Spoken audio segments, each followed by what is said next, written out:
dari Polsek Pemulutan. Sekarang juga kami tutup, silakan bubar. Silakan bubar.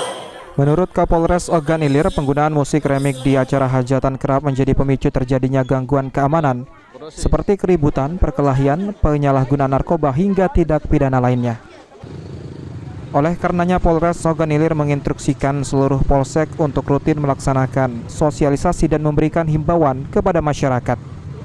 Apabila masih ada masyarakat yang bandel dan mengabaikan teguran, Polres Ogan Ilir tidak akan segan-segan melakukan penyitaan terhadap alat musik yang digunakan dan menindaklanjutinya dengan proses hukum.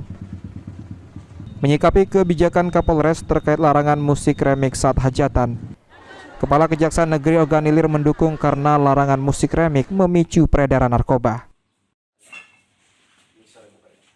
Di atas 5 tahun.